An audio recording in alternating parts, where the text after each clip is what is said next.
आपण पाहत आहात स्वराज्य न्यूज. सत्य हेच जे तुमच्या समोर.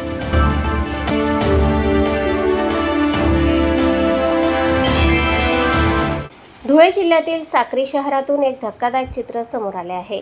आंबापूर फाटा ते रामदेवबाबा नगर हा प्रमुख रस्ता आज खड्ड्यांच्या विळख्यात सापडला आहे. या रस्त्यावरून दररोज शेकडो नागरिक आणि वाहन चालकांची ये-जा असते. याच मार्गावर गो पाटील महाविद्यालय असल्याने विद्यार्थ्यांचीही मोठी वर्दळ असते. मात्र रस्त्याची अवस्था अत्यंत बिकट झाली आहे. ठिकठिकाणी मोठमोठे खड्डे पडले आहेत. पावसामुळे या खड्ड्यांमध्ये पाणी साचत असून त्यामुळे वाहन चालकांना खड्ड्यांचा अंदाज येत नाही. अपघाताचा धोका दिवसेंदिवस वाढत आहे. दुचाकीस्वार, पादचारी आणि विद्यार्थ्यांना मोठा त्रास सहन करावा लागत आहे. रस्त्यावर साचणारे पाणी आणि सांडपाण्याची अपुरी व्यवस्था ते अत्यंत गंभीर बनले आहे. आंबापूर फाटा ते रामदेवबाबा नगर हा रस्ता प्रभाग क्रमांक 3 मधील 7 ते 8 कॉलनींना जोडणारा महत्त्वाचा मार्ग आहे.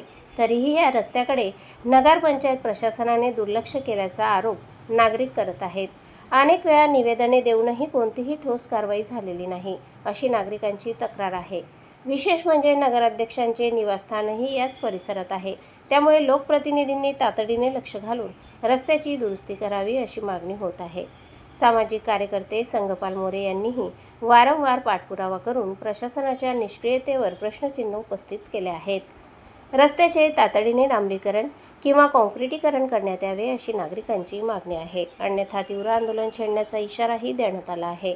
आता प्रशासन या गंभीर समस्येची किती लवकर दखल घेते याकडे साक्रीकरांचे लक्ष लागले आहे. प्रतिनिधी संगपाल मोरे आणि वृत्तनिवेदिका सीमा पाटीलसह स्वराज्य न्यूज, साक्री.